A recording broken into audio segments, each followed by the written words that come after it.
नमस्कार दोस्तों, मैं हूं पारस और स्वागत करता हूं आपका इस वीडियो में। यहां पर हम देखने वाले हैं इस वीडियो में विजन आईएएस की करंट अफेयर्स की 2021 दिसंबर की मैगजीन। आपकी यहां पर पूरी करंट अफेयर्स की मैगजीन कवर करने की कोशिश करेंगे। जो ये मैगजीन है ये बेसिकली आप देखें यूपीएससी हो, यूपीपीएससी हो, ये बहुत ही ज़्यादा आपकी वैल्यूएबल है ये मैगजीन। इसलिए इस मैगजीन को हम फर्स्ट पेज से लेकर लास्ट पेज तक पूरी मैगजीन को कवर करेंगे। ओके, आज इस मैगजीन में हम देखने वाले हैं polity and governance. Polity and governance में पहला टॉपिक जो हम स्टार्ट करेंगे वो होगा आपका balance of rights and duty. Balance of rights and duty को स्टार्ट करने से पहले मैं इसमें बता दूं इसमें बेसिकली बात क्या की गई है। यहाँ पर बात की गई है कि फंडामेंटल राइट्स और फंडामेंटल ड्यूटीज के बैलेंस की। ओके, बैलेंस की यहाँ पर बात की गई। यहाँ पर कहा गया है कि जिस तरीके से सिटीजन को अपने फंडामेंटल राइट्स याद रहते हैं ना, कि उसके पास क्या क्या राइट्स हैं, freedom of speech, freedom of expression का जो नारा लगा रहा है बार बार, उसी तरीके से उसको अपनी फंडामेंटल ड्यूटीज़ भी याद होनी चाहिए। अगर उसको फंडामेंटल ड्यूटीज़ याद होंगी ना, तभी वो जो फंडामेंटल राइट्स हैं ये काम होंगे और यहाँ पर बैलेंस रहेगा। फॉर एग्जाम्पल के तौर पर मैं आपको बताता हूँ, फ्रीडम ऑफ स्पीच। आप फ्रीडम ऑफ स्पीच के नाम पर कुछ भी बोल देते हैं, ठीक है, कुछ भी कहीं पे किसी के खिलाफ कुछ भी बोल सकते हैं फ्रीडम ऑफ स्पीच के नाम पर कि भाई फ्रीडम ऑफ स्पीच है। लेकिन यहाँ पर प्रॉब्लम ये आ जाती है कि जो आपकी फ्रीडम ऑफ स्पीच है ना, एक और आपकी फंडामेंटल ड्यूटी है जहाँ पर कहा गया है हारमोनी आपको मेंटेन रखनी है सोसाइटी में। और ये हारमोनी, फ्रेटर्निटी कैसे सोसाइटी में मेंटेन होगी, जब आप दूसरे की प्राइवेसी, दूसरे के आप प्राइड, दूसरे की आप ऑनर को आप मेंटेन करेंगे, तभी आपकी ये मेंटेन रह पाएगी। ओके, यही हमारा इंडियन कॉन्स्टिट्यूशन है, यही एक सिविलाइज सोसाइटी होगी। तो उसी पर बात की गई है कि जिस तरीके से हम फंडामेंटल राइट्स की बात करते हैं उसी तरीके से हमें फंडामेंटल ड्यूटीज़ भी यहाँ पर अपनी याद होनी चाहिए कि हमारी क्या क्या फंडामेंटल ड्यूटीज़ हैं। राइट, कुछ यहाँ पर फंडामेंटल ड्यूटीज़ के बारे में बताया गया है कि फंडामेंटल ड्यूटीज़ क्या है। जैसे कि पार्ट 3 में फंडामेंटल ड्यूटीज़ आपकी right to equality article 14 to 18 में कवर अप की गई है। Right to freedom article 19 to 22 में कवर अप किया गया। राइट अगेंस्ट एक्सप्लॉयटेशन आपको 23 से 24 में कवर अप किया गया। Right to freedom of religion article 25 से 28 में कवर अप किया है। Cultural and educational rights article 29 to 30 and right to constitutional remedies article 32 में कवर अप किया गया है। अब ये सारी चीज़ें आपको देखना है, पॉलिटी की करना है मेरे साथ कवर, तो आप यहाँ पर जा सकते हैं डिलीजेंस क्रैक एग्जाम पर। वहाँ पर आप यूट्यूब चैनल है, यहाँ पर आपको सारी एनसीईआरटी, लक्ष्मीकांत और यूपीपीएससी करंट अफेयर्स, यूपीएससी की मैगजीन्स, विजन मैगजीन वगैरह सारी आपको यहाँ पर देखने को मिल जाएगी। इसको शेयर करें और ज़्यादा से ज़्यादा लोग सब्सक्राइब करें इस चैनल को। चलिए स्टार्ट करते हैं। तो इशू उठा क्यों? इशू इसलिए उठा है क्योंकि यहाँ पर क्या हुआ है, यूनियन लॉ मिनिस्टर ने यहाँ पर कहा है कि फंडामेंटल राइट्स और फंडामेंटल ड्यूटीज़ को बेसिकली बैलेंस करने की यहाँ पर ज़रूरत है। कंट्री के प्रोग्रेस के लिए बहुत ही ज़्यादा ज़रूरत है, क्योंकि लोग अपने राइट्स के चक्कर में अपनी ड्यूटीज़ यहाँ पर भूलते जा रहे हैं। ओके, आगे इसमें कहा गया है fundamental to any civilization right represents the claim of an individuals which are essential to his और existence and developments.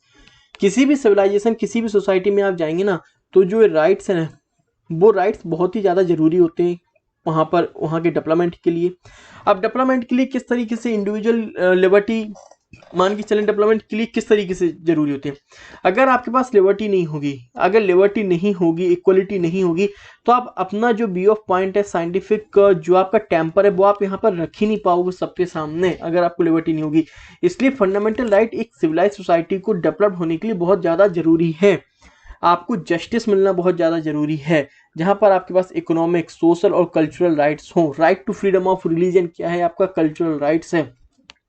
Economic right क्या है आपका, राइट टू अपॉर्चुनिटीज, कि आपको किसी भी कास्ट बेसिस, रेस, रिलीजन के बेसिस पे आपको क्या, आपको यहाँ पर नौकरी ना दी जाए, ये नहीं होना चाहिए। राइट टू अपॉर्चुनिटी सबके लिए बराबर होनी चाहिए। सोशल राइट, ये सारे राइट्स आपके एक कंट्री में होने चाहिए, आपके फंडामेंटल राइट्स यहाँ पर होने चाहिए। लेकिन ये फंडामेंटल राइट्स के साथ साथ आपकी कुछ ड्यूटीज़ भी होनी चाहिए। एक इंडिविजुअल के लिए, एक सोसाइटी की तरफ, एक नेशन की तरफ, एक ह्यूमैनिटी की तरफ आपकी कुछ ड्यूटीज़ होनी चाहिए।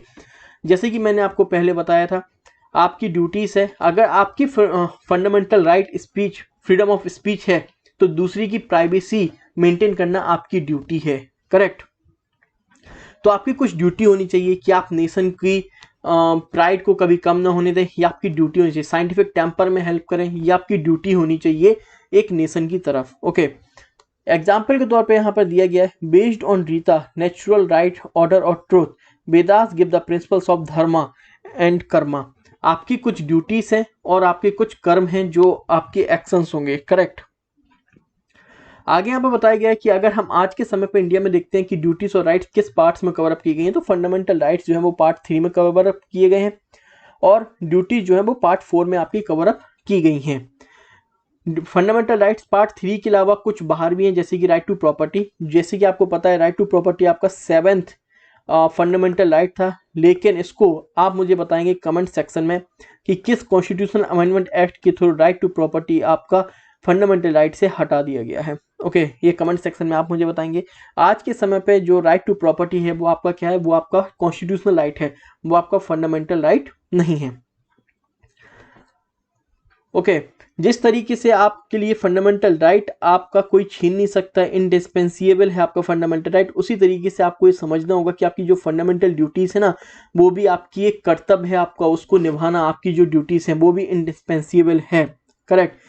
फॉर एग्जाम्पल के तौर पर बात करते हैं कि आज के समय पर लोग अपनी क्या है यहाँ पर फंडामेंटल राइट्स के बारे में तो बाकायदा बात करते हैं कि भाई मेरे पास लाइफ ऑफ स्पीच है, मेरे पास राइट टू लाइफ है, मेरे पास फ्रीडम ऑफ स्पीच एक्सप्रेशन है, मेरे पास फ्रीडम ऑफ रिलीजन है, मैं किसी भी रिलीजन्स को अपना सकता हूँ, प्रोफेस कर सकता हूँ, मेरे अनुसार है। लेकिन जब फंडामेंटल ड्यूटीज की बात आती है ना, तो कोई भी फंडामेंटल ड्यूटीज को यहाँ पर बात नहीं करता है। इस वजह से यहाँ पर जो लॉ मिनिस्टर है उन्होंने कहा है कि यहाँ पर बैलेंस लाने की जरूरत है। यहाँ पे फिर उसके बाद कुछ बेनिफिट्स बताए गए हैं कि अगर आप बेनिफिट्स देखें कि अगर आप अपने राइट्स और ड्यूटीज को साथ में लेकर चलेंगे तो आपको इसके क्या बेनिफिट्स होंगे। अगर इसकी आप बेनिफिट्स की बात देखें तो क्यों, ये दोनों ही एक दूसरे से कॉम्प्लीमेंटिंग है नेचर में। मतलब कि अगर एक का आप ध्यान रखेंगे ना, तो अगर दूसरे को अगर आप नज़रअंदाज ना करें तो दूसरा अपने आप ही सही चलेगा। फॉर एग्जाम्पल, आप मीडिया में जाते हैं, मीडिया में आप देख रहे हैं कि उनके पास फ्रीडम ऑफ स्पीच है। फ्रीडम ऑफ स्पीच है, लेकिन वो उन्हें अपनी फोटो वगैरह अगर किसी की दिखा रहे हैं तो इस तरीके से दिखानी चाहिए कि दूसरे की प्राइवेसी यहाँ पर नहीं हार्म होनी चाहिए, दूसरे की प्राइवेसी भी मेंटेन रहे। तो तभी आपका क्या होगा, दूसरे का भी फंडामेंटल राइट क्या होगा, ये उसका भी तो फंडामेंटल राइट है ना, प्राइवेसी। ये दूसरी की फंडामेंटल राइट, आपकी फंडामेंटल ड्यूटी उसकी प्राइवेसी को मेंटेन करना, पर सामने वाले का तो फंडामेंटल राइट है ना, राइट टू प्राइवेसी। तो तभी ये कॉम्प्लीमेंटिंग है नेचर में। Okay, immunise individual liberties. Okay, अब इंडिविजुअल लिबर्टीज जैसे कि आपको पता है रूल ऑफ लॉ, एक रूल ऑफ लॉ होता है जहां पर आपको पता है कि कोई भी सिटीजन आपके लॉ से, कंट्री के लॉ से ऊपर नहीं हो सकता है। एक लॉ है जिसको, चाहे वो गवर्नमेंट हो, गवर्नमेंट का कोई भी ऑफिसर हो और जो आम जनता हो, उसे इस लॉ से अवॉइड करना ही पड़ता है, करेक्ट।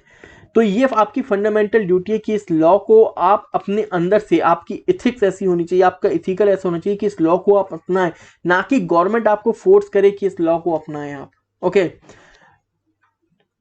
फंडामेंटल ड्यूटीज, जो आपकी ड्यूटीज है ना, ensure that at least the majority of the population inclined to uphold law without any external enforcement. आपको सरकार फोर्स नहीं करे कि आप ये चीज करें, ये आपकी फंडामेंटल ड्यूटीज है। जब भी आप देखते हैं रोड क्रॉस करते हैं, रेड लाइट होती है, आपकी फंडामेंटल ड्यूटीज है कि वहां पर आप रुकें, क्योंकि इससे आप अपनी जान को खतरा तो पहुंचाती हैं, सामने वाले की भी जान को खतरा पहुंचाएं। तो ये आपकी फंडामेंटल ड्यूटी है कि आपको वहां पर रुकना चाहिए। Okay, ensure peace and harmony.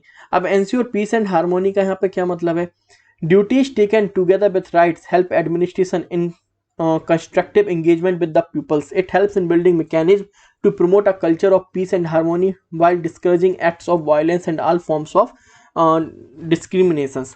अब देखते हैं इसमें क्या है। यहाँ पर एंश्योर पीस एंड हार्मोनी है।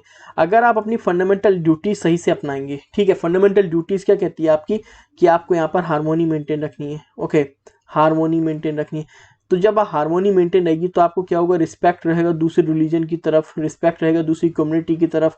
जब आपकी रिस्पेक्ट होगा तो ये क्या है, आपकी फंडामेंटल ड्यूटीज है। तो इससे क्या होगा, सोसाइटी में पीस एंड हार्मोनी क्या होगी, ऑटोमेटिकली यहाँ पर मेंटेन होगी पीस एंड सोसाइटी। अगर ये, क्योंकि आपको ये समझना होगा कि ये सारी चीजें आपको फॉलो करनी है, क्योंकि आपकी फंडामेंटल ड्यूटी है।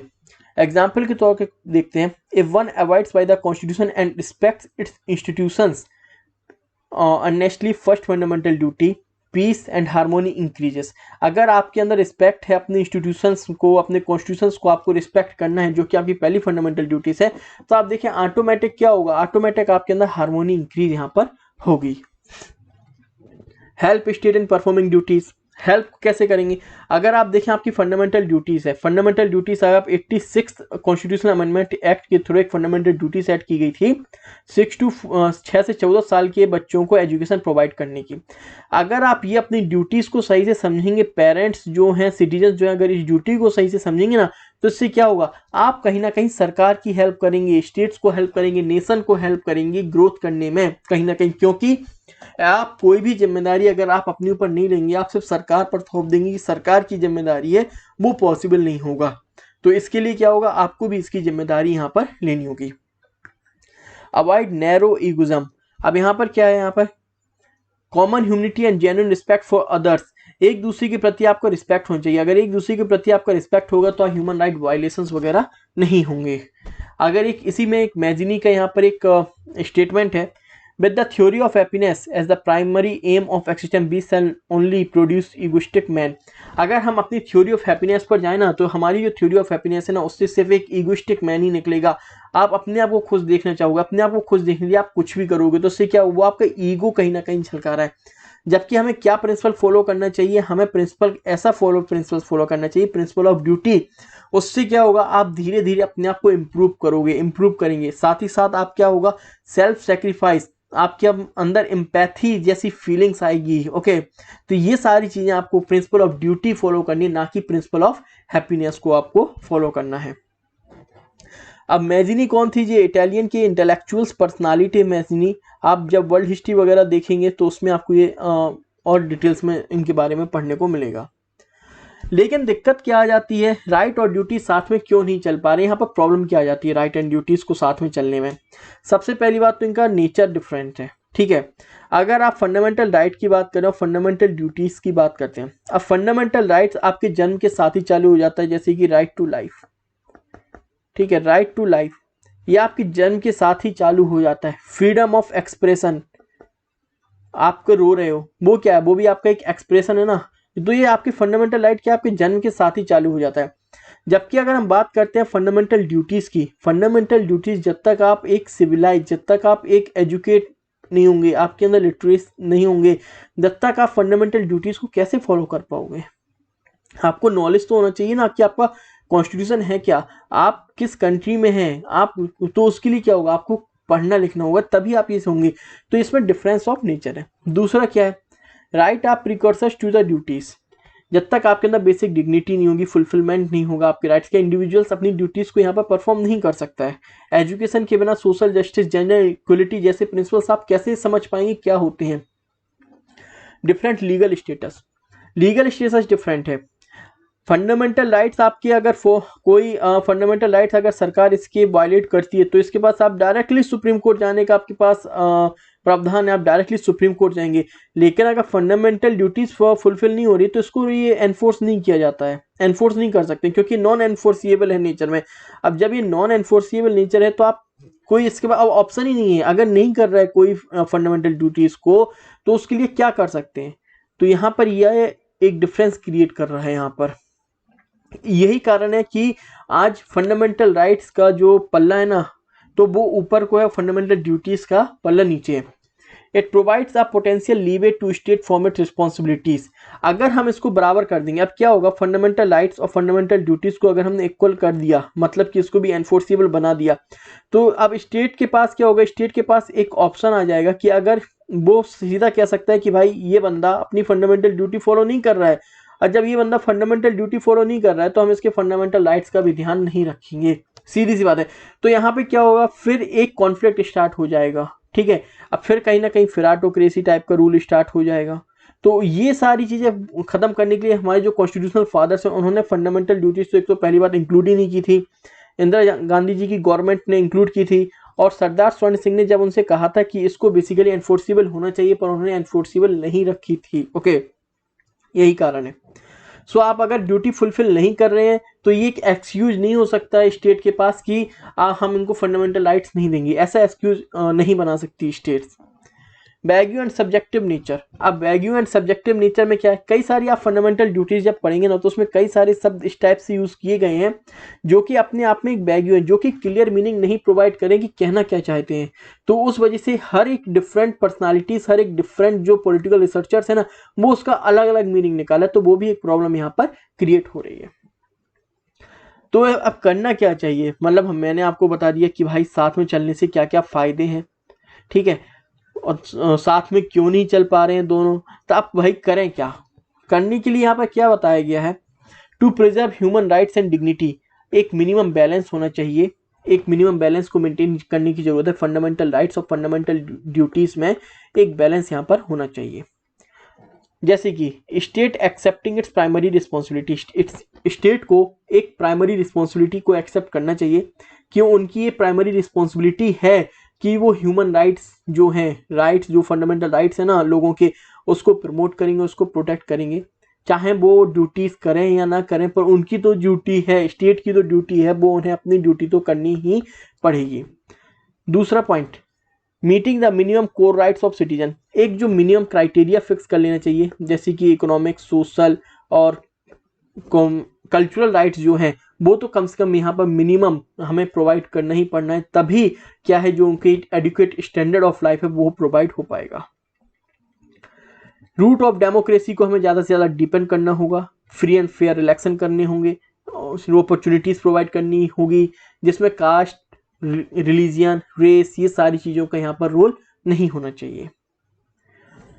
Creating a basic charter for the people, एक बेसिक चार्टर हमें लोगों के लिए क्रिएट करना होगा, जिससे क्या होगा, कॉन्स्टिट्यूशनल मोरालिटी लोगों में क्रिएट होगी और रिस्पॉन्सिबल सिटीजन बनने की ओर आगे बढ़ेंगे। जैसे कि एक सिटीजन चार्टर है, सिटीजन चार्टर से आपको क्या हो गया, आपकी फंडामेंटल ड्यूटी आपको समझ में आ गया है कि सिटीजन चार्टर है, हमको इसको पढ़ना है, और यहाँ से बेसिकली क्या होगा, ये हमारी अब राइट में आ जाएगा कि आपको ये सारी सर्विस हमको प्रोवाइड करनी होगी। तो इसी तरीके से एक सिटीजन चार्टर तैयार करना हो कॉन्स्टिट्यूशनल मोरालिटी का, जो एक रिस्पॉन्सिबल सिटीजन को आपका तैयार करेगा।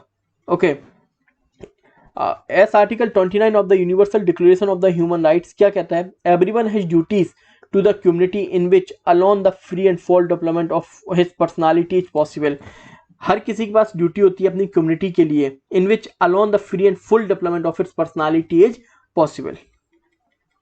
तो आई होप मैंने इसके साथ जस्टिस किया होगा balance of right and duties के साथ। मैंने आपको यहाँ पर बताया कि लॉ मिनिस्टर ने इशू क्यों उठाया, क्योंकि लोगों को अपनी फंडामेंटल राइट्स याद है, फंडामेंटल ड्यूटीज वो भूल गए। फंडामेंटल राइट्स किस आर्टिकल्स में, किस पार्ट में, फंडामेंटल ड्यूटीज किस आर्टिकल किस पार्ट में, फिर इसके बेनिफिट्स क्या हैं, दोनों अगर साथ में लेकर चलते हैं तो बेनिफिट्स क्या हैं, क्योंकि कॉम्प्लीमेंटिंग है, आपका फंडामेंटल राइट है, दूसरी की फंडामेंटल ड्यूटीज है, उसको मेंटेन करे, प्रोटेक्ट करे, इसी तरीके से आपकी जो ड्यूटी है वो दूसरी की राइट है। Immunise individual liberties, rule of law है, एक्सटर्नल फोर्स से नहीं करना चाहिए, आपकी फंडामेंटल ड्यूटीज है, पीस एंड हार्मोनी मेंटेन होगी, इससे स्टेट परफॉर्म कर पाएगा अपनी ड्यूटीज बेहतर तरीके से, राइट टू एजुकेशन जैसे कि मैंने आपको बताया। इससे जो इगोइस्टिक पर्सनालिटी है ना वो अवॉइड करनी होगी आपको। साथ में क्यों नहीं चल पा रहे हैं, साथ में ना चल पाने का कारण है नेचर में डिफरेंस है फंडामेंटल राइट्स और फंडामेंटल ड्यूटीज का, लीगल स्टेटस डिफरेंट है, प्रोवाइडिंग अ पोटेंशियल लीवे, एक स्टेट को हम यहाँ पर एक्सक्यूज देने का बहाना नहीं दे सकते हैं कि भाई अपना फंडामेंटल राइट मेंटेन, ड्यूटीज नहीं कर रहे इसलिए हम इसको फंडामेंटल राइट नहीं दे रहे हैं, ये नहीं कर सकते। ओके, रिस्क ऑफ सबऑर्डिनेशन है, वैग्यू एंड सब्जेक्टिव नेचर है। क्या करना चाहिए, फंडामेंटल ड्यूटीज फुलफिल करें ना करें, पर हमें यहाँ पर फंडामेंटल राइट्स तो प्रोवाइड करने होंगे, एक मिनिमम क्राइटेरिया सेट करना होगा कि ये तो राइट्स प्रोवाइड करने होंगे, बाकी फंडामेंटल ड्यूटीज पर आपके डिपेंड करेगा। Deepening the roots of democracy को मेंटेन करना होगा, राइट टू अपॉर्चुनिटी वगैरह प्रॉपर्ली प्रोवाइड करनी होगी। आफ्टर दैट हमें यहाँ पर एक यूनिवर्सल चार्टर तैयार करना होगा जो कि एक रिस्पॉन्सिबल सिटीजन को तैयार करेगा। ये था पूरा आपका balance of rights and duty पर। ओके, अगला जो इस पर टॉपिक है वो है democratic principles in global conference. अब democratic principles in global conference में क्या है आपका, ये किस बारे में बात करता है। अभी बेसिकली आप देखेंगे जब बाइडेन का अमेरिका प्रेसिडेंट का इलेक्शन हो रहा था ना, तो उस समय बाइडेन ने एक बात कहा था कि अगर वो प्रेसिडेंट बनकर आते हैं तो वो एक डेमोक्रेटिक समिट बुलाएंगे जहां पर सारी जो डेमोक्रेटिक कंट्रीज है ना उनको बुलाया जाएगा और वहां पर डिटेल्स में डेमोक्रेसी को कैसे स्ट्रॉन्ग करना है उस पर डिस्कशन किया जाएगा। तो जैसा कि उन्होंने अपने इलेक्शन में बोला था, वो प्रेसिडेंट बने, उसके बाद उन्होंने यहाँ पर समिट बुलाई फॉर डेमोक्रेसी, जिसमें डेमोक्रेटिक कंट्रीज को यहाँ पर बुलाया गया। और यहाँ पर हमारे प्राइम मिनिस्टर मोदी जी यहाँ पर गए और उन्होंने इस समिट को यहाँ पर हेल्ड किया। इस समिट में आप देखो 2 स्टेज फ्लैगशिप प्रेसिडेंशियल इनिशिएटिव है। 2 स्टेज का मतलब है एक अभी दिसंबर में वर्चुअल हुई है, एक साल बाद होगी, ठीक है। यहाँ पर 3 पिलर्स पर बेसिकली यहाँ पर फोकस किया गया है। 3 पिलर्स क्या हैं याद रखिएगा, आपको अगर पेपर 2 में मेंस के हिसाब से कोई क्वेश्चन आता है तो आप वहाँ पर डाल सकते हैं। Strengthening democracy and countering authoritarianism, तो हमें डेमोक्रेसी को स्ट्रॉन्ग करना है और जो अथॉरिटेरियनिज्म गवर्नमेंट बन रही है ना, जैसे कि चाइना में है, आप टर्की में भी देख सकते हैं, तो ये सारी गवर्नमेंट्स को हमें कर्व करना है, खत्म करना है, हमें डेमोक्रेसी लेकर आनी है। अब अथॉरिटेरियनिज्म क्यों कर्व करना है भाई, अगर अथॉरिटेरियनिज्म होगा तो एक पर्सन की चलती होगी, ठीक है। जैसे कि आप देखें वहां पर कोई भी फंडामेंटल राइट्स नहीं है, आपके पास राइट टू स्पीच नहीं है। अभी आप देखें ओलंपिक में जब यूएस ने टॉप किया, चाइना सेकंड आया, तो जो चाइना का जो प्लेयर जिसके कारण चाइना उम्मीद लगाया था कि इंडिया यूएस को पछाड़ कर जीतेगा, उस प्लेयर की हिम्मत नहीं पड़ रही थी कि वो चाइना जा सके। तो ये क्या है, ये डर है, अथॉरिटेरियनिज्म है। आपके पास कोई फंडामेंटल राइट नहीं है, राइट टू लाइफ ही नहीं है आपके पास। नॉर्थ कोरिया में भी सेम हाल, ओलंपिक में अच्छा प्रदर्शन नहीं किया तो भाई सबको जेल में डाल दिया गया। तो ये क्या है, बेसिकली अथॉरिटेरियनिज्म दिखा रहा है। Promoting respect for human rights, हमें ह्यूमन राइट्स को यहाँ पर प्रोटेक्ट करना है। आप चाइना जाएंगे, चाइना में आप मुस्लिम्स की कंडीशन देख लें, म्यांमार जाएं आप, म्यांमार में भी ओके। तो ये सारी चीजें यहाँ पर क्या है, प्रोटेक्ट हमें करना है, ह्यूमन राइट्स को यहाँ पर प्रोटेक्ट करना है। एंड आफ्टर दैट हमें यहाँ पर करप्शन से फाइट करना है यहाँ पर, ओके। तो इसके बारे में यहाँ पर 3 पिलर्स पे यहाँ पर फोकस किया गया है। इसके लिए यूएसए ने presidential initiative for democracy renewal 424.4 million का यहाँ पर डेमोक्रेसी को ज़्यादा प्रमोट करने के लिए, उसको ज़्यादा स्ट्रेंथन करने के लिए यहाँ पर उन्होंने पैसा निकाल के रख दिया है कि इतना पैसा हम भाई डेमोक्रेसी को स्ट्रॉन्ग करने में लगाएंगे। अब यहाँ पर ग्लोबल गवर्नेंस होती क्या है, ठीक है, बात हो रही है ग्लोबल गवर्नेंस। ग्लोबल गवर्नेंस को देखने पहले हमें ग्लोबल रिस्क देखने होंगे, ओके। अच्छा एक बार पहले ग्लोबल गवर्नेंस शॉर्ट में देख लेते हैं, डेफिनेशन के रूप में क्या होता है। वो सारे इश्यूज को मैनेज करना जो आपकी कंट्री के इश्यूज नहीं है, वो पूरे वर्ल्ड के इश्यूज हैं, उन सारे इश्यूज को मैनेज करने के लिए आपको ग्लोबल गवर्नेंस करनी होगी। अब गवर्नेंस क्या होती है आपकी, गवर्नेंस होती है बेसिकली कि किसी कंट्री में गुड गवर्नेंस, आप देखते हैं कि किसी कंट्री में लोगों को हम कम से कम, मतलब उन्हें लाइन में खड़ा ना होना पड़े। एक से एग्जांपल दे रहा हूं मैं, मतलब हम आईसीटी का यूज करके उन्हें सारे यहाँ पर फीचर्स दे रहे हैं, मतलब गवर्नमेंट का रोल कम हो और यहाँ पर गवर्नेंस ज्यादा हो, यही आपकी good governance, correct. Physical interference कम हो, रेड टेपिज्म कम हो, करप्शन कम हो, यही आपकी गवर्नेंस है। ग्लोबल गवर्नेंस क्या है, ग्लोबल गवर्नेंस भी यही है, जो आपके बेसिकली कंट्री का इशू नहीं है, वो पूरे वर्ल्ड का इशू है, वो है आपका उस मैनेज को इशू को कवर अप करना है, मेंटेन करना है, कैसे उसको सही किया जा सके, उसको करने के लिए वो है आपका ग्लोबल गवर्नेंस। अब ग्लोबल रिस्क है क्या, ठीक है ना, अब ग्लोबल रिस्क यहाँ पर है क्या आपके, ठीक है। अगर आप ग्लोबल रिस्क की यहाँ पर बात करते हैं तो कुछ इकोनॉमिक रिस्क है, जैसे कि आपका अनएम्प्लॉयमेंट हो गया, acid bubbles and physical crisis हो गए आपके, थ्रेट ऑफ इलिसिट ट्रेड हो गया, स्मगलिंग हो गया, आपका ड्रग ट्रेड हो रही है, तो ये सारी चीज़ें इकोनॉमिक रिस्क में आ गया। एनवायरमेंटल रिस्क की अगर हम बात करते हैं तो आपका बायोडाइवर्सिटी लॉस हो गया, ठीक है, human made biodiversity loss, climate change हो गया, आपका वेदर हो गया, आप ग्लेशियर्स आपके क्या हो रहे हैं, मेल्ट हो रहे हैं, तो ये सारे एनवायरमेंटल रिस्क में आ जाएंगे। जियोपॉलिटिकल रिस्क में आप देखेंगे तो टेररिज्म हो गया, बेसिकली स्टेट कोलैप्स हो रहा है, मिलिट्री कूप जगह पर हो रही है, तो ये सारी चीज़ें जियोपॉलिटिकल। सोसाइटल रिस्क में आप देखो तो वाटर एंड फूड क्राइसिस, अभी आप कई सारी रिपोर्ट्स देख रहे हैं कि इंडिया में पानी की 2030 तक कई स्टेट्स में पानी की कमती आ जाएगी, तो ये क्या है, वाटर एंड फूड क्राइसिस हो गया आपका। इन्फेक्शियस डिसीजेस हो गया, failure of urban planning and infectious disease हो गया। टेक्नोलॉजिकल रिस्क की हम बात करते हैं तो साइबर अटैक, डाटा थेफ्ट हो गया बेसिकली आपका, टेक्नोलॉजिकल एडवर्स टेक्नोलॉजिकल एडवांसेस, या फिर आप देख रहे हो टेक्नोलॉजिकल में बेसिकली साइबर क्राइम वगैरह जो सारी चीज़ें वो इसमें आ जाती हैं आपकी। तो ये क्या है, आपकी ग्लोबल रिस्क है। इन रिस्क को कैसे कवर अप किया जाए, इसके लिए एक पूरी प्लानिंग होनी चाहिए, जहाँ पे सारे इंस्टीट्यूशंस आपके डिस्कस करें, सारी इनिशिएटिव पॉलिसीज बनाएंगे, ओके, नॉर्म्स प्रोसीजर बनाएंगे, वो है आपका global governance. These interventions include providing public goods, develop united standards। एक हमें क्या करना होगा, इन सारी चीज़ों को मेंटेन करने के लिए एक मीटिंग बुलानी होगी, जहाँ पर सारे इंस्टीट्यूशंस अपनी बेस्ट प्रैक्टिसेस डिस्कस करेंगे, लोगों को यहाँ पर एक बेसिकली हमें क्या करना होगा, एक एम रखना होगा कि हमें यहाँ पर इनको एक जस्टिस प्रोवाइड करना है, इक्वलिटी प्रोवाइड करनी है। अब जैसे कि आप देखें टेररिज्म वगैरह है, तो इन सारी चीज़ों को हमें ख़त्म करना है। अब टेररिज्म है तो कहीं ना कहीं से कंट्री को हार्म पहुंच रहा है, तो इस सारी चीज़ों को यहाँ पर हमें ख़त्म करना है, करेक्ट। तो उसके लिए हमें साथ में मिलकर काम करना होगा। डेमोक्रेसी को खतरा है, अथॉरिटेरियन जो रिजीम बन रही है ना जगह जगह, उससे भी हमें लड़ने की यहाँ पर लड़ना होगा। ये सारी चीज़ें यहाँ पर लिखी गई है। इसके लिए यहाँ पर बताया गया है कि principles of democracy and it's benefits in global governance. अब डेमोक्रेसी के आप देखें तो डेमोक्रेसी के यहाँ पर प्रिंसिपल्स बताए गए हैं कि क्या क्या प्रिंसिपल्स हैं।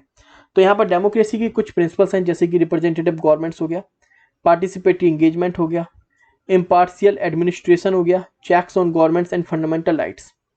जैसे कि रिप्रेजेंटेटिव गवर्नमेंट्स में क्या है, आपका क्लीन इलेक्शन होना चाहिए, फेयर एंड फ्री इलेक्शन होना चाहिए, यूनिवर्सल एडल्ट फ्रेंचाइजी होनी चाहिए, पॉलिटिकल पार्टीज फ्री होनी चाहिए, इलेक्टेड गवर्नमेंट होनी चाहिए।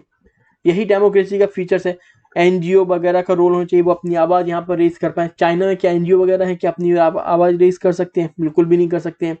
इलेक्टोरल पार्टिसिपेशन, कोई इलेक्शन नहीं है, सब एक ही गवर्नमेंट है, एक ही आदमी, सब कुछ उसी के हाथ में। डायरेक्ट डेमोक्रेसी, लोकल डेमोक्रेसी, यहाँ पे पंचायती राज वगैरह गवर्नेंस, लोकल लेवल पर गवर्नेंस होना चाहिए। करप्शन यहाँ पर खत्म हो जाना चाहिए, प्रेडिक्टेबल एनफोर्समेंट होना चाहिए। चेक्स ऑन गवर्नमेंट में effective parliament, judicial independence and media integrity. Fundamental rights में एक्सेस टू जस्टिस होनी चाहिए, civil liberties, social and educational rights. तो अगर ये आपके बेसिकली क्या बताए गए हैं, ये कोर प्रिंसिपल्स हैं। अगर ये आपके कोर प्रिंसिपल्स हैं तो इससे क्या होगा, इससे अगर सारी कंट्रीज में ये कोर प्रिंसिपल्स होंगे तो इससे क्या होगा, इससे लोग आपस में जुड़ पाएंगे, नेटवर्किंग क्रिएट हो पाएगी, इंटरनेशनल इंस्टीट्यूशंस एक बेटर आपस में पार्टनरशिप कर पाएंगे, जिससे लोगों को इक्वलिटी, कॉमन गुड की ओर काम कर पाए, जस्टिस प्रोवाइड करने के लिए काम कर सकें।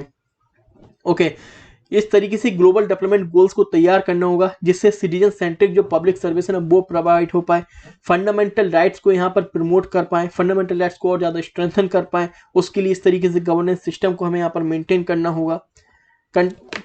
ओके, फिर आप यहाँ साथ ही साथ यहाँ पर प्रमोटिंग कंटेम्प्रेरी ह्यूमन इंटरेक्शन होना चाहिए। इसमें क्या होगा, नए नए लोगों को हमें गवर्नेंस में इंक्लूड करना होगा, जिससे नई टेक्नोलॉजिकल प्रोसेस यहाँ पर आ पाए, ज़्यादा से ज़्यादा लोगों तक यहाँ पर गवर्नेंस पहुँच पाए। हर एक लेवल पर, टॉप लेवल से लेकर बॉटम लेवल तक हमें यहाँ पर गवर्नेंस प्रोवाइड करनी होगी।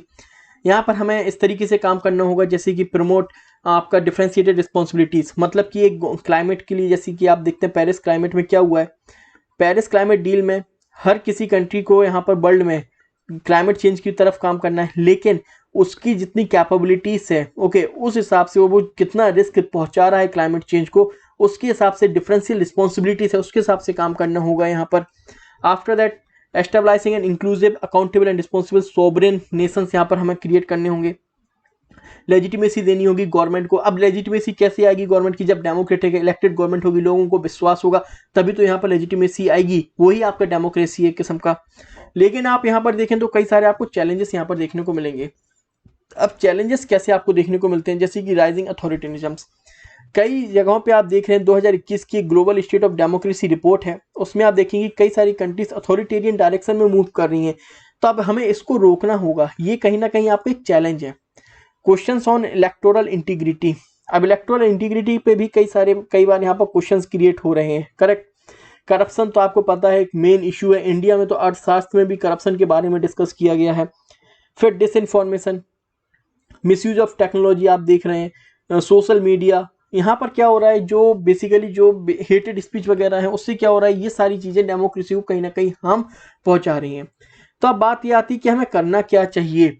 अब भाई करने के लिए तो ऐसा है कि हमें सारे इंटरनेशनल लीडर्स को जिस तरीके से ये समिट बुलाई गई ना, सारी इस तरीके से समिट बुलानी होगी, और डेमोक्रेटिक प्रिंसिपल्स पे जो चैलेंजेस हैं उन्हें कहीं ना कहीं हमें वहाँ पर डिस्कस करना होगा, और उस पर रिफॉर्म्स कैसे लाएं उसके बारे में बात करनी होगी।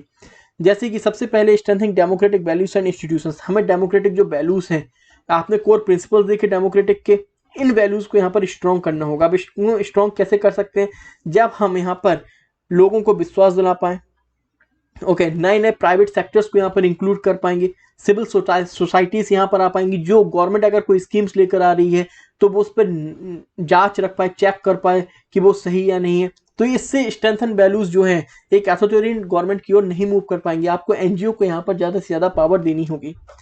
Ensure free and fair elections हमें यहाँ पर एंश्योर करने होंगे, जिससे लोग एक इलेक्टेड गवर्नमेंट को जिसको वो इलेक्ट करेगी, जिस पर उसको भरोसा होगा, इस टाइप की हमें गवर्नमेंट यहाँ पर लानी होगी।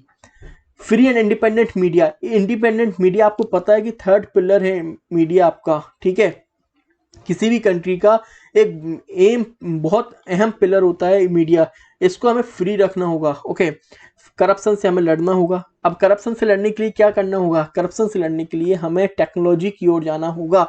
जब टेक्नोलॉजी की ओर जाएंगे ना तो करप्शन डाउन लेवल पर अपने आप कम होगा, डाउन से टॉप लेवल पर अपने आप करप्शन हमारा कम होगा। उसके लिए टेक्नोलॉजी का हमें यूज़ करना होगा।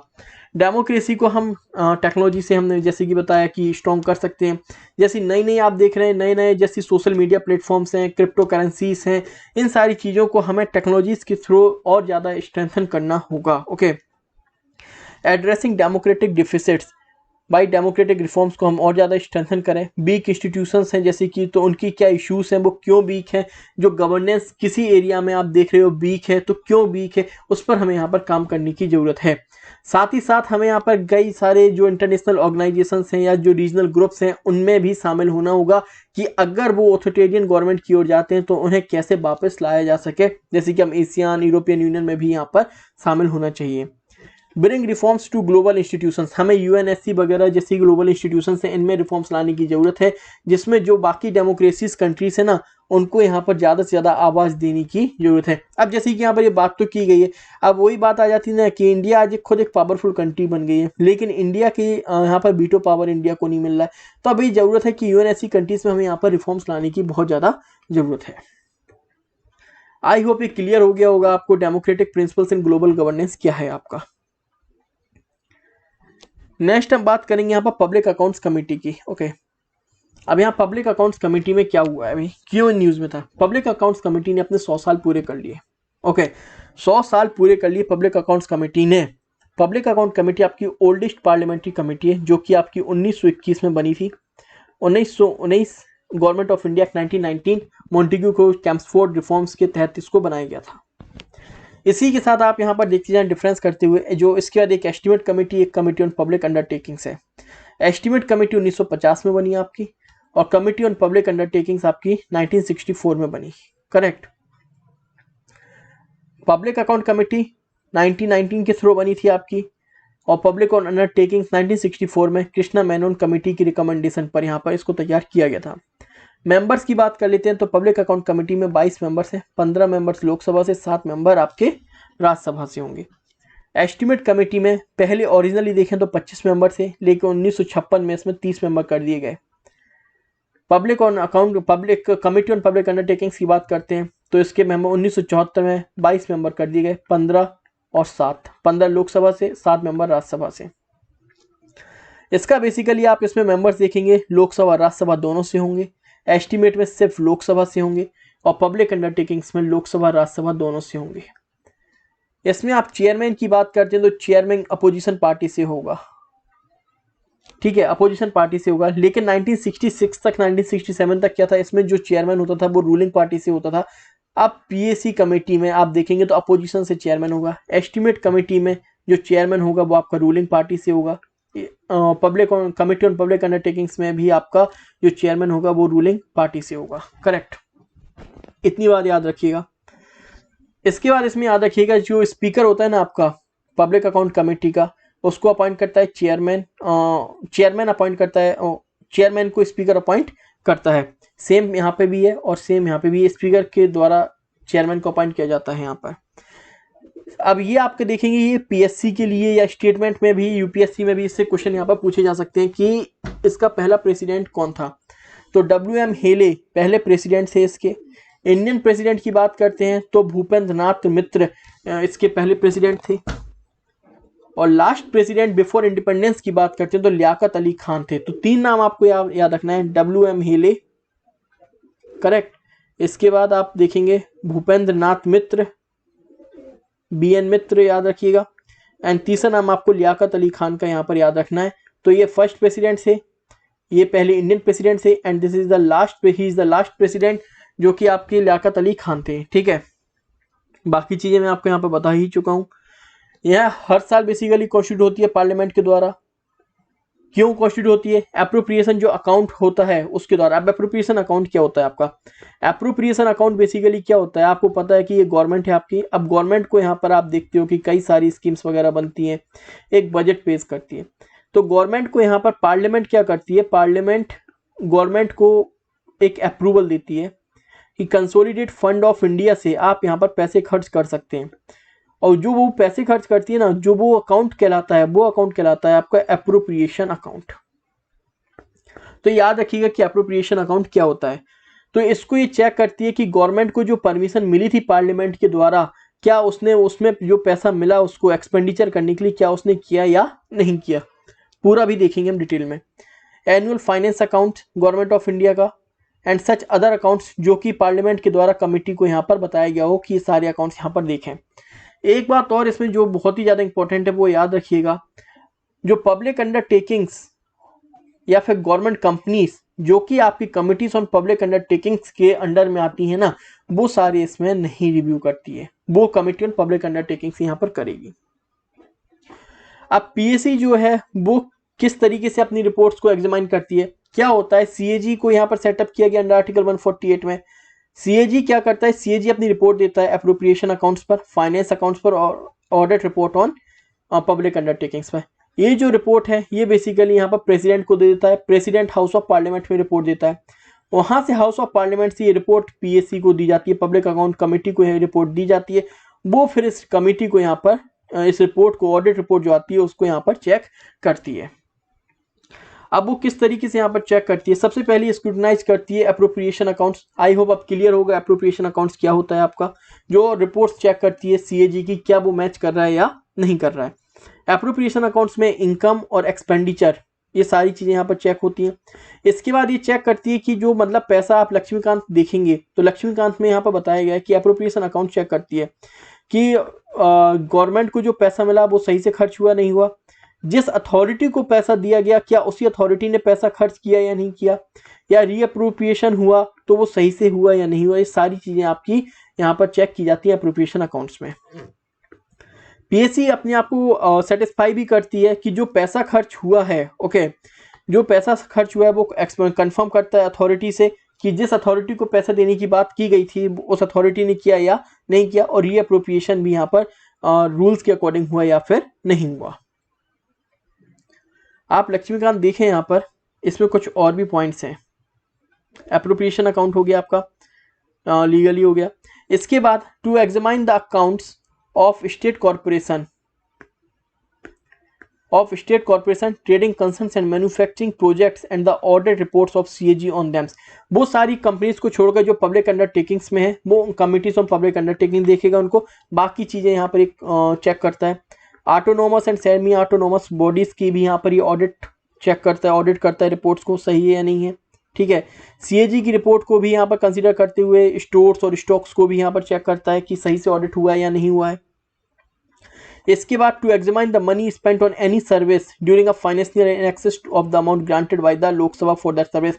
आपने किस सर्विस के लिए जो पैसा लिया था, पार्लियामेंट ने आपको अप्रूव किया, आपने वो पैसा खर्च किया उस हिसाब से या फिर नहीं किया, ये सारी चीजें भी करता है। इसके बाद यहाँ पर सिर्फ ये नहीं है कि ये सिर्फ यहाँ पर लीगली चेक करे कि पैसा जिस हिसाब से दिया गया था उस हिसाब से खर्च हुआ या नहीं किया।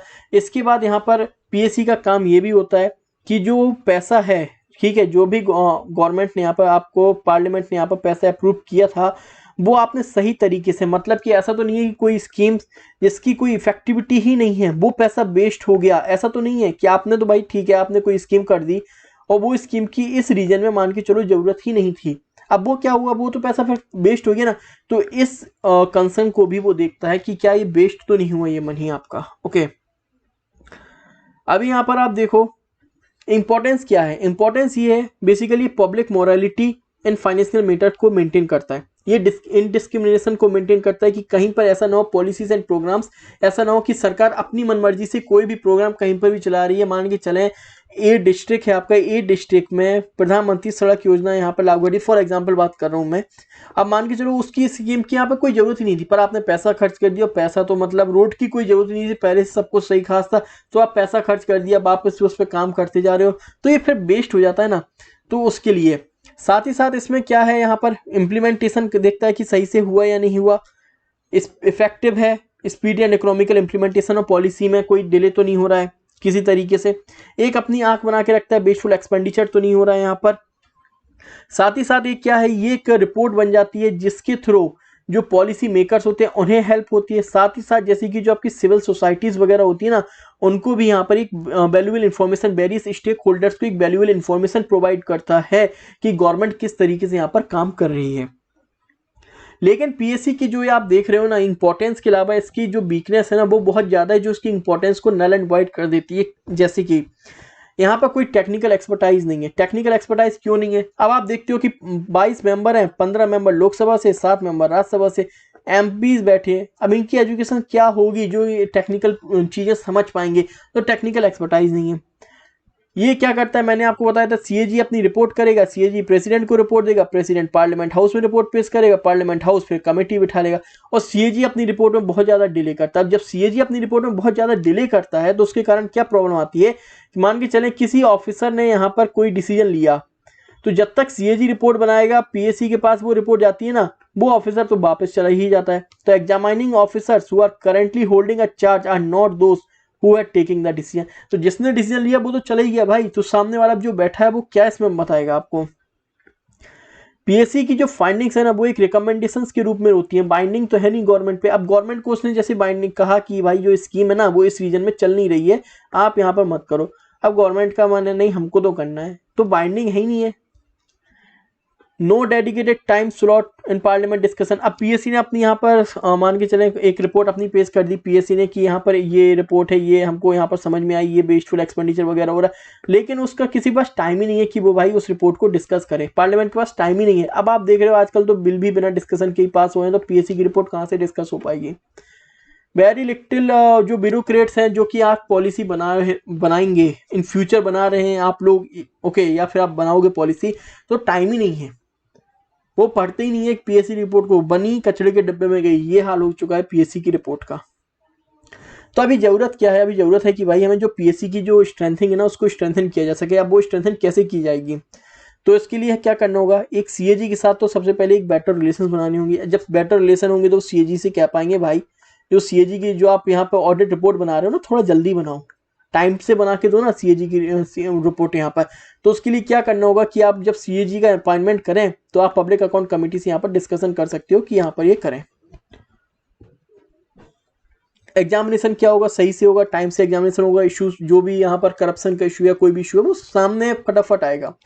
इसके बाद हमें पीएससी की जो एरिया है ना उसको भी यहाँ पर बढ़ा देना चाहिए, सो मोटो पावर देनी चाहिए हमें पीएससी को कि वो पब्लिक जो इश्यूज हैं उनको उठा सके, जो पब्लिक पॉलिसीज यहाँ पर गवर्नमेंट के द्वारा बनाई जा रही है, अगर उसको लगता है कि यहाँ पर रॉन्ग है ये पॉलिसी या फिर ये वेस्टफुल यहाँ पर एक्सपेंडिचर किया जा रहा है, तो वो सो मोटो यहाँ पर उस पर एक्शन ले सके। सो मोटो क्या होता है, उसे कोई यहाँ पर किसी रिपोर्ट की जरूरत नहीं, वो अपने आप ही यहाँ पर एक्शन ले सकता है। डिस्कशन इन पार्लियामेंट क्या होता है, डिस्कशन इन पार्लियामेंट होता है बेसिकली जैसे कि मैंने आपको बताया आजकल पार्लियामेंट के पास टाइम नहीं है कि वो पीएससी की रिपोर्ट को डिस्कस कर सके। तो यहाँ पे क्या कर सकते हैं हम, यहाँ पर ये कर सकते हैं कि एक टाइम स्लॉट फिक्स होना चाहिए हर सीजन में, कम से कम 2 से 2.5 घंटे के बीच में आपको यहाँ पर डिस्कशन करना होगा पीएससी की रिपोर्ट का। पब्लिक ओपिनियन की यहाँ पर बात करते हैं। पब्लिक ओपिनियन क्या है आपका, यहाँ पर पीएससी के द्वारा एक रिपोर्ट फाइनलाइज की जाती है। अब वो जो रिपोर्ट फाइनलाइज की जाएगी ना वो हमें पब्लिक के मेंबर्स में यहाँ पर रिपोर्ट देनी चाहिए, उनकी ओपिनियंस यहाँ पर प्रेजेंट करनी चाहिए। साथ ही साथ हमें प्रेस के सामने भी कम्प्लीटली पीएससी की रिपोर्ट पेश करनी चाहिए, वहाँ पर ओपिनियंस आएंगे। हालांकि हम यहाँ पर जो सेंसिटिव मैटर्स है ना उनको ना वहाँ पर मीडिया में पेश करें, पर बाकी यहाँ पर पीएससी की रिपोर्ट्स को मीडिया के सामने आना चाहिए। साथ ही साथ जो रिकमेंडेशन है वो बाइंडिंग होनी चाहिए, और यहाँ पर हमें पीएससी को एक प्रोविजन प्रोवाइड करना चाहिए कि आपके पास टेक्निकल मैटर्स में आप नहीं समझ पा रहे तो आप बाहर से हेल्प ले सकते हैं, किसी और मतलब इंस्टीट्यूशन से आप यहाँ पर हेल्प ले सकते हैं सर्विस के लिए। तो ये सारी चीज़ें आप पीएससी के लिए कर सकते हैं। ओके, तो पीएससी की रिपोर्ट कैसे, पीएससी प्रीलिम्स के लिए पूरा पहला पेज तो इंपॉर्टेंट है कि expert committee, committee on public undertakings, और पीएससी में कितने कितने मेंबर्स हैं, चेयरमैन किस रूलिंग पार्टी से होगा, अपोजिशन पार्टी से होगा, मेंबर्स लोकसभा से हैं या फिर राज्यसभा से हैं, दोनों से हैं। तो ये सारी चीज़ें आपको होनी चाहिए। सीएजी और पीएससी का क्या रिलेशन है, सीएजी किस आर्टिकल से होता है, 148 से, फिर पीएससी के फंक्शंस क्या है, कौन कौन सी रिपोर्ट वो पेश करता है, क्या वो पब्लिक अंडरटेकिंग्स की रिपोर्ट को भी कैप्चर करता है गवर्नमेंट कंपनीज की या नहीं करता है, या वो किस कमिटी के अंडर में आती है।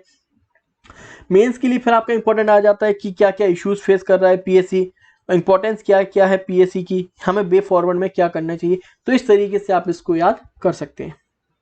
आई होप क्लियर हो गया होगा पूरा, मैंने अपनी तरफ से तो पूरी कोशिश की है कि आपको समझ में आए। नेक्स्ट हम जो देखेंगे वो है आपका elections law and amendment bill. Elections law amendment bill में अभी क्या हुआ है, अभी पार्लियामेंट का सेशन हुआ, वहां पर 2021 में कुछ इलेक्शंस लॉ को अमेंड किया गया। रिप्रेजेंटेशन ऑफ पीपल एक्ट 1950 को और रिप्रेजेंटेशन ऑफ पीपल एक्ट 1951 को यहाँ पर अमेंड किया गया। अभी हम यहाँ पर पहले देखेंगे रिप्रेजेंटेशन ऑफ पीपल एक्ट क्या कहता है, 1950 क्या कहता है और 1951 यहाँ पर क्या कहता है। 1950 क्या कहता है, allocation of states in and delimitation of constituencies for elections to the House of the Peoples and the Legislature of the People। यहाँ पर सीटों का बेसिकली और डिलिमिटेशंस के बारे में बात करता है, एलोकेशन ऑफ सीट के बारे में बात करता है और डिलिमिटेशंस के बारे में बात यहाँ पर की जाती है। अब डिलिमिटेशंस क्या है, आई होप आपको क्लियर होगा। एक एरिया में बेसिकली कुछ कुछ रीजन्स यहाँ पर डिवाइड कर दिए जाते हैं, लेमन लैंग्वेज में बता रहा हूँ मैं, वो आपका डिलिमिटेशंस है, वो इलेक्शंस में सही से आपके इलेक्शंस हो पाए। क्वालिफिकेशन, वोटर की क्वालिफिकेशन क्या होनी चाहिए। इसके बाद इलेक्ट्रोल रोल्स को यहाँ पर प्रिपेयर करना, वोटर कौन कौन से हैं वो सारी लिस्ट यहाँ पर प्रिपेयर करना। 51 में क्या बात की गई, 51 में बात की गई कंडक्ट ऑफ इलेक्शन, पार्लियामेंट के इलेक्शंस को कंडक्ट कैसे किया जाएगा, लेजिस्लेचर के इलेक्शंस को कैसे कंडक्ट किया जाएगा। Qualification and disqualification for the membership of those house. Qualification voter 1950 में याद रखिएगा, मेंबर्स की क्वालिफिकेशन और डिस्क्वालिफिकेशन 1951 में। Corrupt practices and other offences में किस तरीके से इलेक्शंस में क्या डिसीजन लिया जाएगा, वो आपका 1951 में कहा गया है। आगे बात करते हैं अभी यहाँ पर क्या क्या अमेंडमेंट किए गए हैं। अमेंडमेंट के लिए हम देखते हैं कि सबसे पहले आधार कार्ड को लिंक करने की यहाँ पर बात की गई है। जो ये प्रोविजन यहाँ पर ऐड किया गया है, सबसे ज्यादा कॉन्फ्लिक्ट प्रोविजन यही है आपका, क्यों है वो हम देखेंगे। 1950 के एक्ट के थ्रू क्या है कि आप यहाँ पर, मैंने आपको बताया कि voter list, electoral rolls prepare करेंगे। अब इलेक्टोरल रोल्स प्रिपेयर करने के लिए यहाँ पर क्या है कि आप इलेक्टोरल रजिस्ट्रेशन ऑफिसर की ये ड्यूटी होती है कि वो सारे पर्सन जो एलिजिबल हैं वो आप इंक्लूड करेंगे इलेक्टोरल रोल में, उस कॉन्स्टिट्यूएंसी से आप इलेक्टोरल रोल में उसको इंक्लूड करेंगे आफ्टर वेरिफिकेशन। अभी क्या हुआ है, उस वेरिफिकेशन के लिए आपका वोटर आईडी चाहिए था, एड्रेस प्रूफ वगैरह। अभी क्या हुआ है, चेंजेस क्या लेकर आए हैं, अभी उसमें क्या है, आधार कार्ड का भी नंबर आपको यहाँ पर देना होगा। ओके, आधार कार्ड का आप नंबर देंगे तो वो आप इलेक्टोरल रोल में यहाँ पर शामिल होंगे। हालांकि अगर मान लेते हैं कि अगर आपके पास आधार कार्ड नंबर नहीं है, किसी स्पेशल कंडीशन, अब वो क्या सफिशिएंट कॉज यहाँ पर दिए गए हैं वो बेसिकली नहीं बताया गया है, वो बेसिकली आपका इलेक्शन कमीशन जो ऑफिसर्स वहां पर है उसके ऊपर डिपेंड होगा कि क्या क्या वो स्पेशल सफिशिएंट कॉज है कि आप कोई और डॉक्यूमेंट्स के साथ इलेक्टोरल रोल में शामिल हो पाएंगे। तो इस पर बड़ा इश्यू उठा है, वो हम देखेंगे आगे। इसके बाद क्वालिफाइंग डेट, अभी क्या होता था, अभी तक 1950 के तहत क्या होता था कि अगर आप 1 जनवरी को 18 साल के ऊपर हो रहे हैं, ओके, तो बेसिकली आप इलेक्टोरल रोल में शामिल हो पाएंगे। ठीक है, अभी यहाँ ये अमेंडमेंट यहाँ पर लेके आए हैं। अब यहाँ पर 4 क्वालिफाइंग डेट कर दिए कैलेंडर ईयर्स में, 1 जनवरी, 1 अप्रैल, 1 जुलाई और 1 अक्टूबर। अगर आप इन एज को 18 से ऊपर हो जाएंगे तो आपको यहाँ पर क्वालिफाइड कर दिया जाएगा। ये ठीक है, ये बेसिकली सही है, इंक्लूजन सोसाइटी के लिए, इलेक्टोरल पार्टिसिपेशन को बढ़ाने के लिए ये स्टेप भी ठीक है। ओके, जेंडर न्यूट्रल प्रोविजन यहाँ पर लाया गया है। अब जेंडर न्यूट्रल प्रोविजन में क्या हुआ है, यहाँ पर जो ऑर्डिनरी सिटीजन है, मान के चलते हैं वो आर्म फोर्सेस या फिर गवर्नमेंट सर्विस के तहत कहीं और रह रहे हैं, तो वहां पर अभी तक क्या प्रोविजन था कि उनकी जो वाइफ है वो वहां पर बेसिकली वोट दे पाएंगी उस कॉन्स्टिट्यूएंसी से। अभी इसको जेंडर न्यूट्रल कर दिया गया। अब इसको यहाँ पर क्या कर दिया गया, स्पाउस कर दिया गया है कि आप सिर्फ ऐसा नहीं कि हस्बैंड की पोस्ट है तो वाइफ वोट दे पाएगी, अब वाइफ भी अगर कहीं पोस्ट है तो हस्बैंड भी वहां पर वोट दे पाएगा। तो ये प्रोविजन जेंडर न्यूट्रलिटी यहाँ पर लेकर आए हैं। इसके बाद रिक्वेस्टिंग प्रमाइसेस आपको पता है कि कई बार स्कूल्स वगैरह, कॉलेजेस वगैरह को इलेक्शंस के लिए पोलिंग स्टेशन या फिर बैलेट बॉक्सों को शामिल रखने के लिए वहां पर कंडक्ट कर लिया जाता था। ठीक है, अभी क्या है, अब इसके लिए इसका जो ब्रॉडर एरिया जो है वो ब्रॉड कर दिया गया है। पोलिंग स्टेशन, बैलेट बॉक्स को तो ठीक ही है, साथ ही साथ आप देखें काउंटिंग के लिए भी इसको, सिक्योरिटी फोर्सेस के अकोमोडेशन के लिए, पोलिंग पर्सनल्स के अकोमोडेशन के लिए भी इसको यहाँ पर शामिल कर लिया गया है, एक्सपेंड कर दिया गया। तो अब यहाँ पर देखें कि प्रॉब्लम कहाँ पर थी और सिग्निफिकेंस क्या है बिल का। अब सिग्निफिकेंस देखें तो क्या है, सिग्निफिकेंस ये है कि इससे बोगस वोटिंग खत्म हो जाएगी। बोगस वोटिंग क्या है, एक आदमी कई जगहों से मान के चले अलग अलग कॉन्स्टिट्यूएंसी से वोट करता था, वो सारी चीजें अब यहाँ पर खत्म हो जाएंगी। आधार कार्ड से जब शामिल हो जाएगा आपकी सारी चीजें, सारी डिटेल्स आपकी सब कुछ यहाँ पर शामिल होंगी, तो अब ये सारा सिस्टम यहाँ पर खत्म हो जाएगा। ये कहीं ना कहीं क्लीनिंग द इलेक्टोरल रोल है, जो बेसिकली फेक वोटर्स वगैरह हैं वो सारी चीजें यहाँ पर खत्म हो जाएंगी।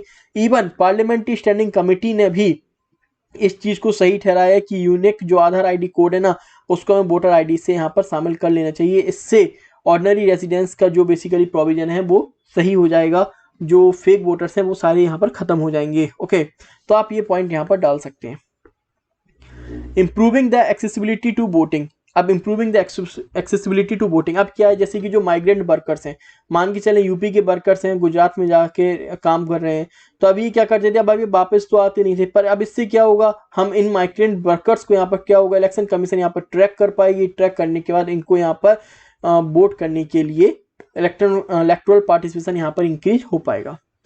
मल्टीपल कट ऑफ डेट्स, अब जैसे कि मैंने आपको पहले बता दिया, मल्टीपल कट ऑफ डेट से पहले सिर्फ 1 जनवरी थी, अब 4 डेट यहाँ पर कर दी गई हैं, तो उससे कहीं ना कहीं आपको इलेक्टोरल पार्टिसिपेशन आपका इंक्रीज होगा। जो आप परसेंटेज देखते हैं कि आज इतने लोगों ने इस सन में इतने लोगों ने पार्टिसिपेट किया था, वो कहीं ना कहीं इंक्रीज होगा। जेंडर न्यूट्रलिटी वाला भी अब सही है। अब सिर्फ ऐसा नहीं है कि हस्बैंड है बेसिकली आर्मी फोर्स में तो उसकी वाइफ वोट दे पाएगी, अब वाइफ है तो हस्बैंड भी यहाँ पर दे पाएगा, तो वो जेंडर न्यूट्रलिटी के लिए भी प्रोविजन यहाँ पर सही है। लेकिन अब इशू क्या था, इशू बेसिकली पूरा जो यहाँ पर इशू बताया गया है वो आधार कार्ड का इशू है। इलेक्टोरल ऑफिसर ने यहाँ पर बेसिकली क्या हुआ है, सबसे पहले तो यहाँ पर आपने एक सफिशिएंट कॉज, आपने कहा एक सफिशिएंट कॉज होगा, अब वो सफिशिएंट कॉज क्या है उसको डिक्लेयर आपने क्लियर किया नहीं है। अब वो क्या हो गया है, वो आपने छोड़ दिया डिस्क्रिशन पावर, जो इलेक्टोरल ऑफिसर है उसकी डिस्क्रिशन पावर पर। अब जब डिस्क्रिशन पावर होती है तो किसी के पास अगर ज़्यादा पावर आ जाती है तो क्या क्या होता है वो सबको पता है। तो बेसिकली अब उसी की एक प्रॉब्लम यहाँ पर आ गई कि सफिशिएंट कॉज है क्या, और ये तय कौन करेगा सफिशिएंट कॉज क्या है। बर्डन ऑफ प्रूफ सेट्स, अब प्रॉब्लम क्या आ गई, पहले क्या था कि इलेक्टोरल लिस्ट में शामिल करने की जिम्मेदारी सरकार की होती थी, भाई जो इलेक्शन कमीशन ऑफ इंडिया ना उसको शामिल करना होता था यहाँ पर, ओके, उसकी जिम्मेदारी होती थी। अभी जो ये बर्डन है ये शिफ्ट कर दिया गया इंडिविजुअल्स के ऊपर। अब उसको जिम्मेदारी है कि वो अपने आधार कार्ड को लिंक करवाए, अगर वो शामिल नहीं हो पाया तो बेसिकली अब ये उसकी प्रॉब्लम हो गई है कि वो आधार कार्ड से यहाँ पर लिंक नहीं हो पाया उसने, क्योंकि सारे डॉक्यूमेंट्स यहाँ पर पेश नहीं किए, इसलिए यहाँ पर प्रॉब्लम उसकी हो गई है, बर्डन शिफ्ट हो गया है। दूसरा, रिस्क ऑफ डिसइनफ्रेंचाइजमेंट, अब इसका क्या प्रोविजन है। अभी क्या हुआ, लैटिन अमेरिका में एक स्टडी की गई थी जहां पर इसी टाइप का एक प्रोविजन रखा गया था, तो उस प्रोविजन में क्या हुआ, कई सारे जो वोटर्स थे ना उनको यहाँ पर हटा दिया गया था। सेम आप देखें 2015 की एक मीडिया रिपोर्ट है जहां पे लैक ऑफ वोटर, लाखों वोटर्स को आंध्र प्रदेश और तेलंगाना में वोट नहीं कर पाए, उनको एक्सक्लूड कर दिया गया। यही प्रोविजन था कि आधार कार्ड को आपको लिंक करना होगा वोटर आईडी से। तो अब जो आधार कार्ड है वो यहाँ पर वो सही से पेश नहीं कर पाए, अब उनकी बर्डन किसके ऊपर है, लोगों के ऊपर बर्डन कर दिया गया है, वो सही से पेश नहीं कर पाए। तो क्या हुआ, यहाँ पर कई सारे जो वोटर्स थे उनको यहाँ पर एक्सक्लूड कर दिया गया। तो मार्जिनाइज कम्युनिटीज को यहाँ पर सबसे ज्यादा प्रॉब्लम आने वाली है, ये यहाँ पर एक कंसर्न राइज किया गया था।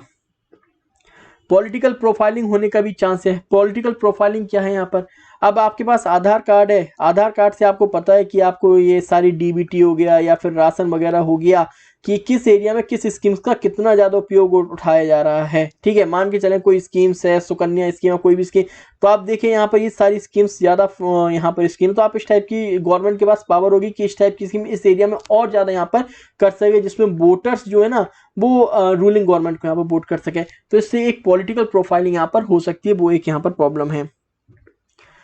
इसको डिस्कशन किए बिना ही सारी बिल आजकल बिना डिस्कशन के ही पास हो जाते हैं, वो भी एक प्रॉब्लम है कि यहाँ पर सही से डिस्कस ही नहीं किया, किसी कमेटी को रिकमेंड नहीं किया, गवर्नमेंट आई, गवर्नमेंट ने इस बिल को पास कर दिया, तो एक ये प्रॉब्लम यहाँ पर है। अदर इशू क्या है आधार कार्ड के साथ, आधार कार्ड के साथ आप देखें इशू क्या है यहाँ पर, आधार कार्ड आपका कोई एड्रेस प्रूफ तो है नहीं। आधार कार्ड क्या है, एक वेलफेयर पर्पज के लिए यूज किया गया था, जो कि मनी बिल के रूप में पास किया गया था। अब इसमें कोई आपका आइडेंटिटी प्रूफ नहीं है, ठीक है ना, सॉरी आइडेंटिटी प्रूफ तो है आपका, लेकिन कोई एड्रेस प्रूफ नहीं है। पहले क्या होता था, इलेक्टोरल लिस्ट में जब आप शामिल होते थे ना, तो एक फिजिकल प्रेजेंस होती थी, कोई एक आदमी आएगा जो आपके पूरी वैलिडिटी चेक करेगा, एड्रेस प्रूफ वगैरह लेगा, ठीक है, सिटीजनशिप प्रूफ वगैरह लेगा। अभी आधार कार्ड में तो है नहीं। आधार कार्ड में क्या है, आधार कार्ड में आप ऑर्डिनरी सिटीजन हो, कहीं पे भी आप रह रहे हो, अगर 182 दिन से ज़्यादा रह रहे हो तो आप आधार कार्ड उस जगह से अपना बनवा सकते हैं। इवन नॉन सिटीजन जो है वो भी आधार कार्ड बनवा सकते हैं। तो एक प्रॉब्लम यहाँ पर ये क्रिएट हो रही है कि नॉन सिटीजन भी आप यहाँ पर वोट कर पाएंगे। इसके बाद आप देखें इलेक्शन कमीशन ऑफ इंडिया क्या है। आपकी इलेक्शन कमीशन ऑफ इंडिया आपकी एक इंडिपेंडेंट कॉन्स्टिट्यूशनल बॉडी है, जबकि जो आधार कार्ड है आपकी, ठीक है, वो बेसिकली आपकी कॉन्स्टिट्यूशनल बॉडी तो है नहीं आपका। और जब कॉन्स्टिट्यूशनल बॉडी नहीं है आपकी तो आप ये किस तरीके से आप ये दोनों काम कर पाएंगे साथ में, वो भी एक प्रॉब्लम है। करेक्ट, वो भी एक यहाँ पर इशू क्रिएट हो रहा है। साथ ही साथ आधार कार्ड का जो एनरोलमेंट प्रोसेस है, जैसे कि मैंने आपको बताया, और आधार कार्ड को और वोटर लिस्ट, वोटर आईडी बनवाने का जो एनरोलमेंट प्रोसेस है ना, वोटर लिस्ट में शामिल होने का, वो कम्प्लीटली डिफरेंट था। आधार कार्ड में आपको जो आपके पास एग्जिस्टिंग डॉक्यूमेंट है उससे बन जाता था, और जो वोटर आईडी वगैरह वोटर एनरोलमेंट है वो फिजिकल वेरिफिकेशन से बनता था, हाउस विजिट से बनता था, फिजिकल कोई ना कोई बंदा आपके पास आएगा चेक करने के लिए। तो प्रॉब्लम है। इसके बाद आधार कार्ड से डी डुप्लीकेशन नहीं हो रहा है, इसका भी कोई एविडेंस नहीं है, और डुप्लीकेशन हो रहा है इसका भी कोई एविडेंस नहीं है। इस टाइप की भी कोई रिपोर्ट आई नहीं है, ना ही कोई चेकिंग वगैरह हुई है। तो आप ये कैसे कर सकते हो, पब्लिकली कोई ऐसी रिपोर्ट तो है नहीं है। तो कि इफिशियंसी पे कि आधार कार्ड से जो डुप्लीकेशन नहीं हो रहा है उसकी इफिशियंसी पे कोई ऐसी रिपोर्ट यहाँ पर तो है नहीं। तो ये आपने कैसे एज्यूम कर लिया कि आधार कार्ड से जो डुप्लीकेशन हो रहा था वो खत्म हो रहा है। तो ये सारे पॉइंट्स यहाँ पर दिए गए हैं। इसके बाद यहाँ पर और यही कहता है कि देखो ऐसा है, जो सुटेबल इंस्टीट्यूशनल और टेक्नोलॉजिकल मैकेनिज्म ना, उनको need to be develop before the move is implemented. जैसे कि आपकी जो आधार कार्ड है वो नॉन कॉन्स्टिट्यूशनल बॉडी है, और इलेक्शन कमीशन ऑफ इंडिया आपकी कॉन्स्टिट्यूशनल बॉडी है। तो यहाँ पर बेसिकली पूरी मैकेनिज्म बननी चाहिए कि किस तरीके से ये काम होगा, कौन हेड करेगा, इनका लिंकेज तो हो रहा है, कौन ये लिंकेज करेगा, कौन ये सारी चीज़ें देखेगा।